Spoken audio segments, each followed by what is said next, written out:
Welcome to Indian Market in Minutes from Motilal Oswal Research Desk. We will be covering technical and derivatives SII's activity, index, actionable sectors and stocks to watch out.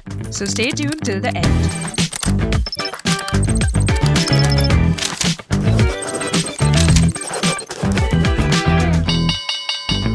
Hey, this is your host Shivangi Sarda Malpani, and to start with our first segment for Monday, 27th April 2026, Nifty index opened negative and slipped right from the start of the session and took support near 23,800 but witnessed some consolidation towards the end to finally close with losses of around 280 points. It formed a bearish candle on the daily frame and is forming lower top lower bottom from the last three sessions. It formed a bearish candle on the weekly frame as well, but is still making higher highs, higher lows from the last 3 weeks. Now, India VIX was up by 6% to 19.7 levels. Nifty put call ratio decreased to 0.78. Option data suggests a broader trading range in between 23,400 to 24,400 marks. Moving on to the second segment in the equity cash market, FIIs were net sellers to the tune of 8,478 crores, while DIIs were buyers worth 4,607 crores.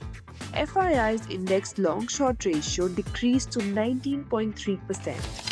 Going ahead with the index actionable, derivatives data and price setup suggest, with the positive opening in the global markets, Nifty now has to hold above 24,000 for an up move towards 24,150 and 24,300, while support can be seen at 23,700 levels.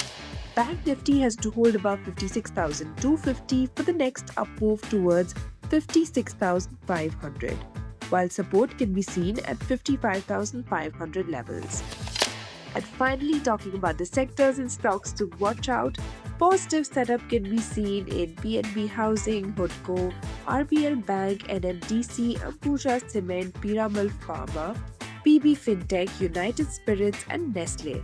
While some weakness could be seen in Godrej Consumer, Tech Mahindra, Naukri, Sun Pharma, Alchem, Emphasis and HCL Tech.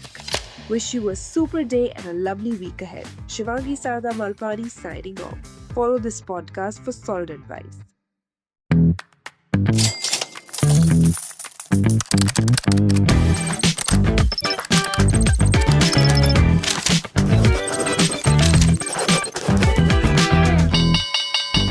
Investment and securities market are subject to market risk. Read all the related documents carefully before investing.